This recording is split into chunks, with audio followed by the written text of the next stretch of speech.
ತುದಿಗಳಿಲ್ಲದ ಕಾವ್ಯ ರಚನೆಯು ಸುಧನು ತೋರದ ಸಬೀದೀನೆಯ ಸುಧನು ತೋರದ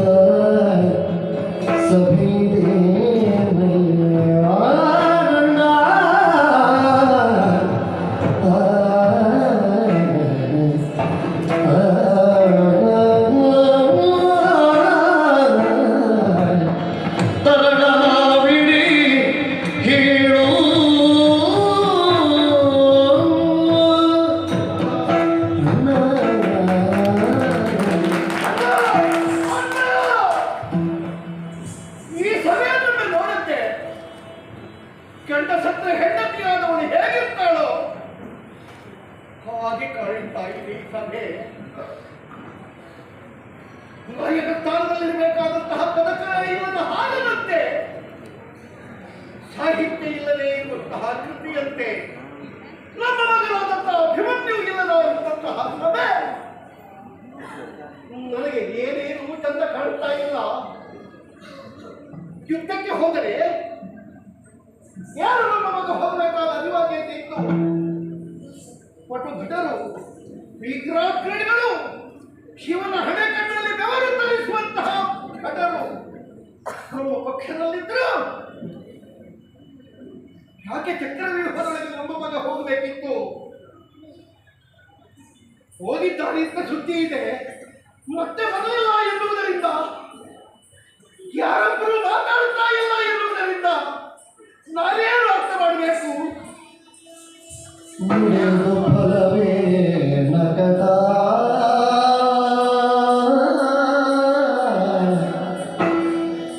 ನುಡಿದು ಫಲವೇ ನಗದ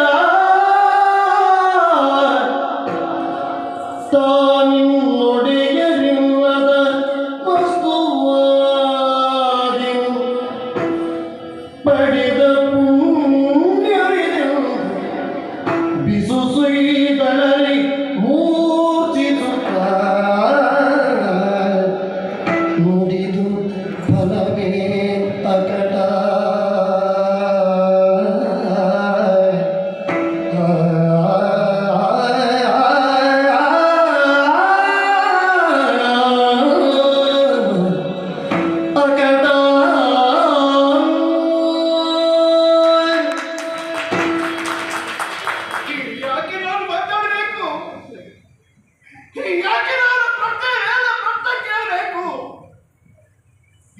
ಯಾರು ನನಗೆ ಉತ್ತರ ಕೊಟ್ಟಾರೆ? ನುಡಿದ ಫಲ ಇಲ್ಲ. ಈ ಯಜಮಾನನಿಲ್ಲದ ವಸ್ತುವಿನ ಹಾಗೆ ನಾನು ಅನಾಥನಾಗಿ ಬಿಟ್ಟೆ. ದೈವವೇ ನನಗೆ ಮಹಾ ಸಂಪತ್ತನ್ನು ಖಂಡಿಸಿತು ಎನ್ನುವ ಹಾಗೆ ನನ್ನ ವೀರಾಗ್ರಗಣ್ಯನಾದಂತಹ ಮಗ ಅಭಿಮನ್ಯು ನನ್ನಿಂದ ದೂರವಾದರೆ ಅಪಾರವಾದ ಸಂಪತ್ತನ್ನು ಕಳ್ಕೊಂಡಂತಹ ದರಿದ್ರನಾದೆ ನಾನು.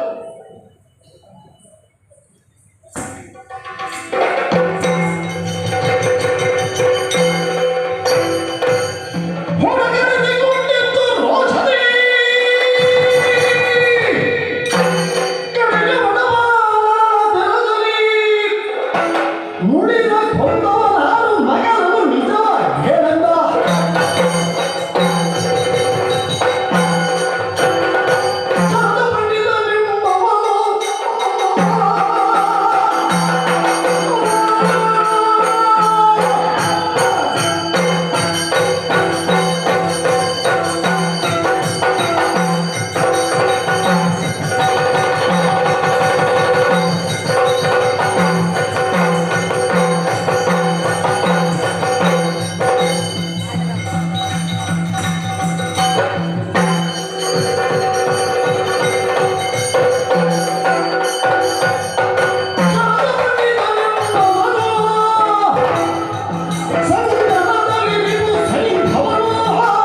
ನನ್ನ ಮಗ ಬಡಿದು ಹೋದರೆ ಅವನ ಮರಣಕ್ಕೆ ಆಚಾರ್ಯ ದ್ರೋಣರು ಕಾರಣವೇ ಅಲ್ಲ. ಊಟದಲ್ಲಿ ಅನ್ನಕ್ಕಿಂತ ಹೆಚ್ಚು ತಿನ್ನುವಂತಹ ಉಪ್ಪು ತಿನ್ನುವ ಸೈತವ ಅವ ಕಾರಣವೇ ಅಲ್ಲ. ಸೌಬಲ ಆ ಶಕುನಿ ನನ್ನ ಮಗನ ಮರಣಕ್ಕೆ ಕಾರಣರಾದರೆ ಅಲ್ಲ.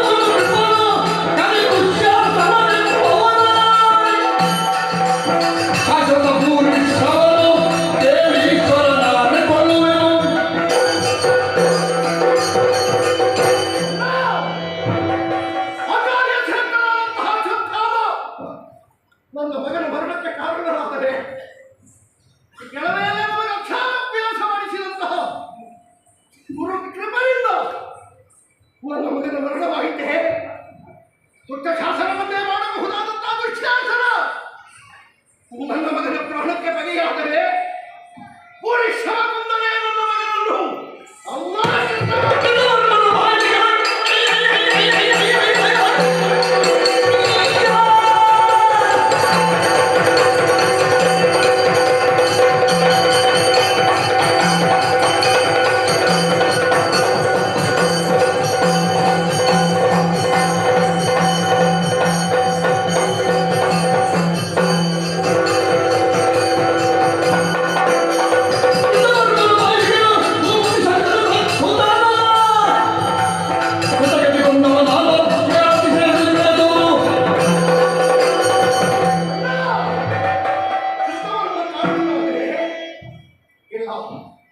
ಬಾಹಿಳಿಕ ಕೊಂದರೆ ಅಲ್ಲ ಶಲ್ಯದಿಂದ ಮುಗಿಯಿತೆ.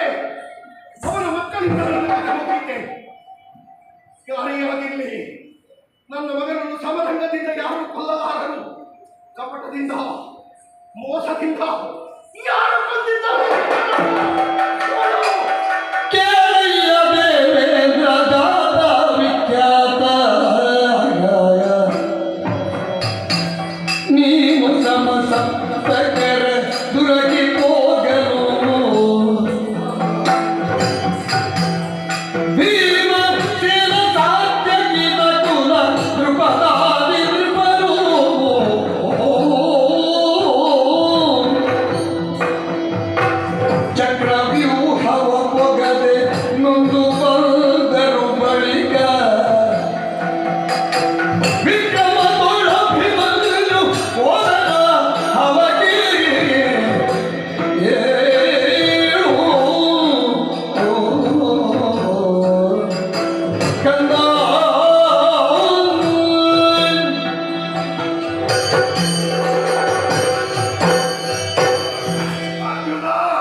ನಿನ್ನಲ್ಲಿ ಏನಾಯ್ತಲ್ಲ ನಾಲಿಗೆಯು ಕತ್ತರಿಸಲ್ಪಟ್ಟು ಕೂತಿದ್ರೆ ಸಮಸಪ್ತಕರೊಂದಿಗೆ ಯುದ್ಧಕ್ಕೆ ನೀನು ಹೋದೆ. ಗುರುಗಳ ಚಕ್ರವ್ಯೂಹವನ್ನು ಬಲಿದಿದ್ದೇನೆ ಬಲಿಬೇಕಿದ್ದಕ್ಕೆ ಅಂತ ಹೇಳಿದ್ರು. ಉಪಾಯವಿಲ್ಲದೆ ಕುಳಿತ ಸಂದರ್ಭ ಅಭಿಮನ್ಯು ಕುಮಾರ ಕಳುಹಿಸಿ ಕಳುಹಿಸಿ ಕೊಡಿ ಅಂತ ನನ್ನಲ್ಲಿ ಬೇಡಿಕೊಂಡ. ವಂಶದ ಗುಡಿಯನ್ನು ನಾನು ನನ್ನ ಕೈಯಾರೆ ಕಳುಹಿಸಿಕೊಟ್ಟೆ. ಏನು ಮಾಡೋಣ ಬೆಂಬಲಕ್ಕಾಗಿ ನಾವು ಹೋಗಿದ್ದೆವು. ಹಾಗೆನಲ್ಲಿ ಸೈನ್ಯವನ್ನಿದ್ದ ಕಾರಣ ಕೋಟೆಯ ಒಳಗೆ ಪ್ರವೇಶ ಮಾಡಲಿಕ್ಕೆ ನಮಗೆ ಅವಕಾಶ ಇಲ್ಲ. ಅಭಿಮನ್ಯು ಪ್ರವೇಶ ಮಾಡಿದ ಮಗ ಚಾಣಹಾನಿಗೈದ ಅವರೇ ದಿಗ್ಬೆರಗಾಗಿ ನಿಲ್ಲುವಂತೆ ಮಾಡಿ ಬಿಟ್ಟ. ಮೋಸದಿಂದ ಮನುಷ್ಯ ಒಂದು ವೇಳೆ ಬಾಗಿಲಲ್ಲಿ ಸೈಂಧವ ಇಲ್ಲದೆ ಇರ್ತಿದ್ರೆ ಅವನಿಗ ಸ್ಥಿತಿ ಬರಲಿಲ್ಲ. ಅವನಿಗ ಸ್ಥಿತಿ ಬಂದದ್ದು ಸೈಂಧವನಿಂದ.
ಅಂತವರ ದೇಹಕ್ಕೆ ನಾನು ಬಲಿಯಾಗದೇ ಇದ್ರೆ ನಿನ್ನ ಪಾದಧಾರಣೆಯಾಗಿ ಆದರೂ ನಾನು ಹತ್ತಿದ್ದೇನೆ ಅಂತ ತಿಳಿ. ನಾಳೆ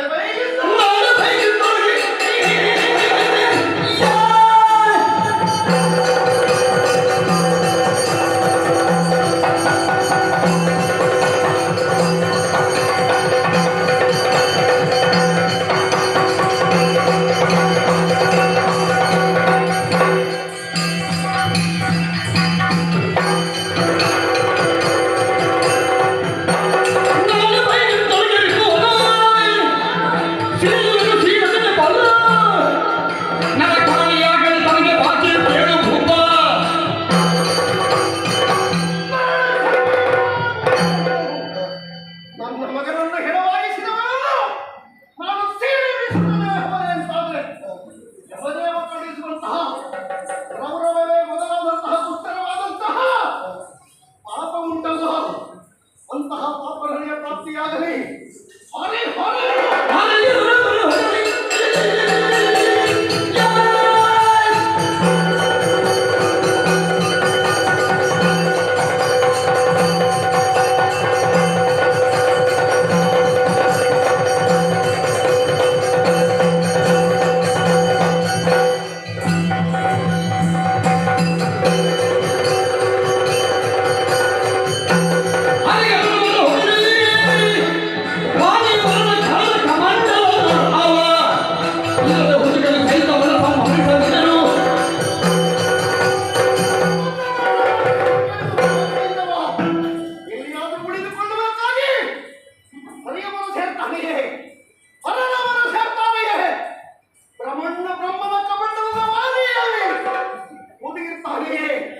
ಅವನನ್ನು ಸೀಳಿಕೊಳ್ಳದೇ ಇದ್ರೆ ಪರಶಿವನನ್ನು ಹೇಳವನೇ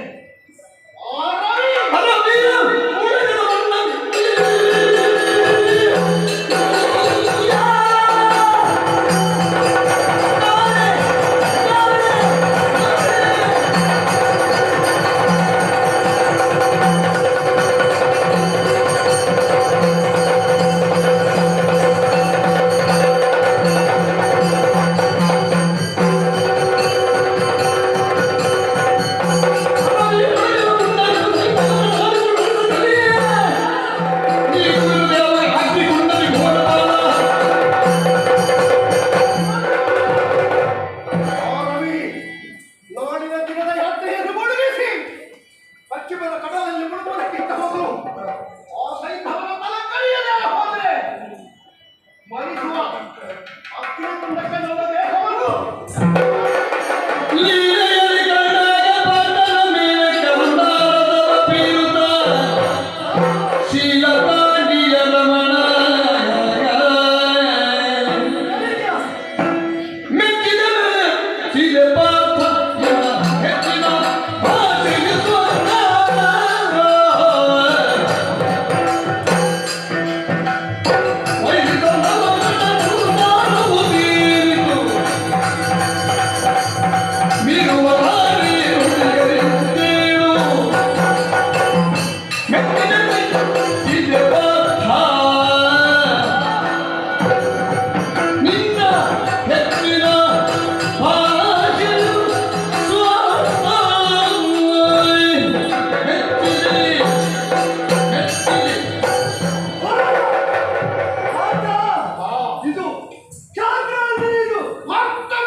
ಫಲ್ಗುಣದ ನಕ್ಷತ್ರದ ಸರ್ವ ಸಾಮರ್ಥ್ಯವನ್ನು ವಿನಿಯೋಗಿಸುವ ಕರ್ತಶಕ್ತಿಯ ಪ್ರಕಟಣೆ ಇದು.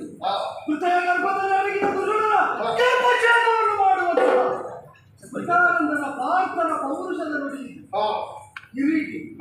ನಿನ್ನ ತಲೆಯಲ್ಲಿ ಇರಿಸಿದ ಕಿರೀಟದ ಬೆರುಕು ಹೆಚ್ಚಾದದ್ದು ಈ ಮಾತಿನಿಂದ. ಶಾತವಾಹನನಾದ ನೀನು ಅಳೆದಂತಹ ವರುದ್ಧ ಲಕ್ಷ ವೇತನ ಮಾಡುವುದಕ್ಕೆ ಸಲ್ಲದ ನಡೆಸಿ ನೀನು ಆಡಿದ ಮಾತು ಈ ಬಸ್ಸು ನೀನು ಮಾಡಿದ ಪ್ರತಿಜ್ಞೆ ಎದುರಾಳಿಗಳ ಸತಿಯರ ಗರ್ಭವನ್ನು ಶಾಂತಿಸುವಂತಹ ಮಾತು ವೇತವಾಹನನಾದ ವಿಜಯನಿಂದ ಅಂದು ಶಿಷ್ಟು ಇದ್ದು ಗೆಲ್ಲುವುದಕ್ಕಾಗಿಯೇ ಹುಟ್ಟಿದವನು, ಗೆಲುವಿನ ಚರಿತ್ರೆಯನ್ನೇ ಸಾಧಿಸಿದವನು. ಆ ಕಾರಣದಿಂದ ದಶನಾಮಾಂಕಿತಗಳನ್ನು ಹೊಂದಿದಂತಹ ನೀನಾಡಿದ ಮಾತು ಇದು ಮಾತ್ರ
ನನ್ನ ಮಡಿಲು ಬರಿದಾಗಿ ಹೋಯಿತು, ಬರಿದಾಗಿ ಹೋಯಿತು.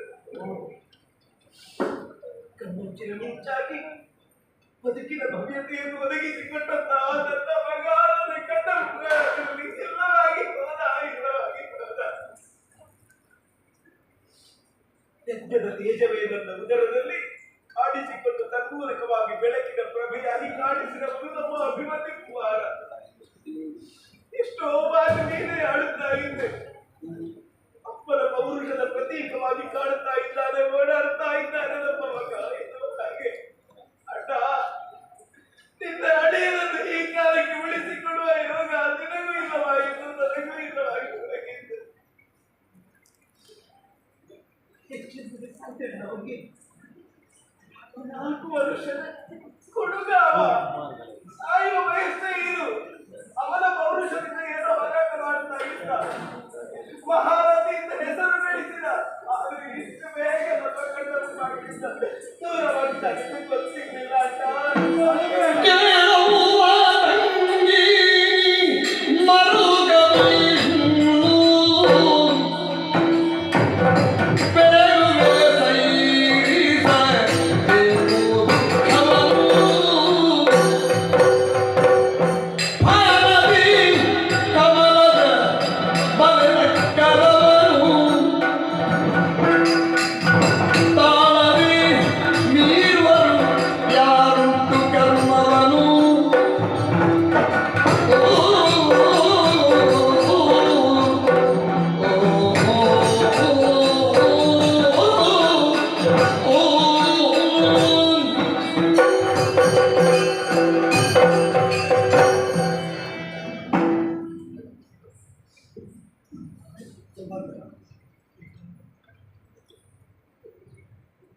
ಪತಿಯ ಗೆಲುವನ್ನು ಹಂಬಲಿಸಿದವರು,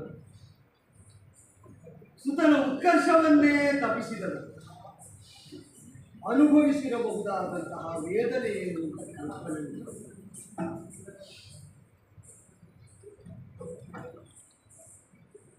ಅಳಿಯ ಅಂತ ಭಾವಿಸಿದವರನ್ನು ಕಳ್ಕೊಂಡು ಅಳಿಯನ ಅರಿವನ್ನು ಜೀರ್ಣಿಸಿಕೊಳ್ತಾ ಇದ್ದೇನೆ ನಾನು. ದುಃಖ ನನಗೆ ಇವೆ. ನಮ್ಮ ಮಗು ಒಂದು ದಿನ ಒಂಬಟ್ಟಲಿನಿಂದ ಅನ್ನವನ್ನು ತೆಗೆದು ಬಾಯಿಗಿಡುವ ಮೊದಲು ಅಭಿಮನ್ಯು ಕುಮಾರ ರಣಕ್ಕೆ ಹೊರಡುವಲ್ಲಿಯ ತನಕ ಅವನಿಗೆ ತುತ್ತುಂಡಿಸದೆ ನಾನು ಊಟದುಂಟೇನ.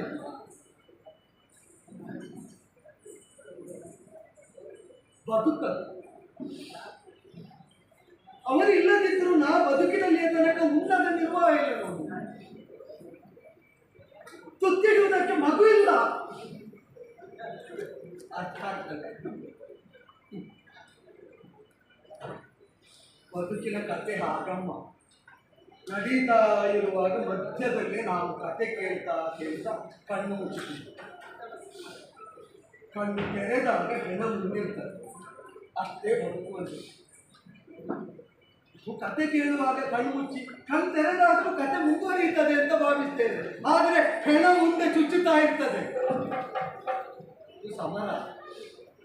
ಶಾಸ್ತ್ರದ ಬದುಕು ಇಷ್ಟೇ. ಅದು ಚಿಂತಿಸಬೇಕು. ಈ ಚಂದ್ರಾನ್ವಯಕ್ಕೆ ಸೊಸೆಯಾಗಬೇಕು ಅಂತ ಹಂಬಲಿಸಿ ಕಾರಣರ ಕೈ ಹಿಡಿದವರನ್ನು ಚಂದ್ರಾನ್ವಯದ ಮೂಲ ಪುರುಷ ಯಾರು ಗೊತ್ತು? ಚಂದ್ರ. ಅವನಿಗೂ 16 ಕಲೆ, ಷೋಡಶ ಕಲಾಪೂರ್ಣ. ಅವ ಪೂರ್ಣ ಕಲೆಯಿಂದ ವಿರಾಜಿತನಾದರೂ ಷೋಡಶ ಕಲಾಪೂರ್ಣ. ನಮ್ಮ ಅಭಿಮನ್ಯುವಿಗೆ 16 ವರ್ಷದ ಆಯುಷ್ಯ. ಚಂದ್ರ ಅಂದ್ರೆ ಪ್ರತಿ ಚಂದ್ರಮನಂತೆ ಬೆಳಗಿದಂತಹ ಅವನೇನು ಅಂತ ನಿನಗೆ ಅರ್ಥ ಆಗಬೇಕಾ? ವೈರಿಗಳ ಮಾತಿನಿಂದ ಅರಿಯಬೇಕು. ವೈರಿಗಳ ಮಾತಿನಿಂದ ಅರಿಯಬೇಕು. ನೀ ಚಿಂತಿಸಬೇಡ. ಕ್ಷಾತ್ರದಲ್ಲಿ ಕಳೆದುಕೊಂಡದ್ದು ಇನ್ನೊಂದನ್ನು ಪಡೆಯುವುದಕ್ಕಿಂತ ಹೇತುವಾಗ್ತದೆ. ಪ್ರಚಂಡ ವಿಕ್ರಮಿಯಾದ ದಶನಾಮಧಾರಿ ಪಾರ್ಥ ನಿನಗೆ ಪತಿ. ವೀರವನಿದ್ದ ನೀನು ಚಂದ್ರಾನ್ವಯದ ಧರ್ಮಸಿಂಹಾಸನದಲ್ಲಿ ಅಥವಾ ಕಣ್ಣೀರು ಕರೆಯುವ ಧರ್ಮವನ್ನು ಕುಳ್ಳಿರುವುದಕ್ಕಾಗಿ ನೀ ಕೊಟ್ಟ ತ್ಯಾಗ ಅಮೃತ ಫಲವನ್ನು ಕೊಡ್ತದೆ. ಅಮರಾಧಿಪತಿಯ ಮಗ ಅಮೃತ ಫಲವನ್ನು ಸೂರೆಗೊಂಡು ಅದೋ ಧರ್ಮದ ಪಾದಮೂಲವಾಗಿರುವುದನ್ನು ನಾನು ತೋರಿಸಿಕೊಡ್ತೇನೆ.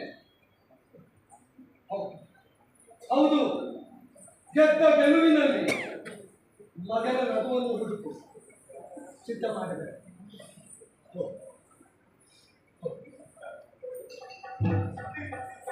ಅದೇ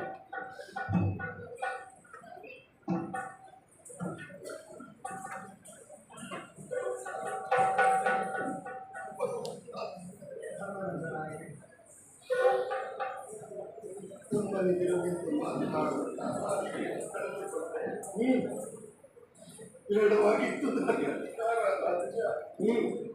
ಬೇಡ ಬೇಡ ಅಂತಾದ್ರೂ ಕಾದಂಬರಕ್ಕೆ ಬಂದು ಅನಿವಾರ್ಯ ಒಪ್ಪಿಕೊಳ್ಳಬೇಕಾಯಿತು. ಶಶಿವಂಶದ ಬಲ್ಲಗೆಯಲ್ಲಿ ಪಲ್ಲವಿಸಿದಂತಹ ಮಕ್ಕಳು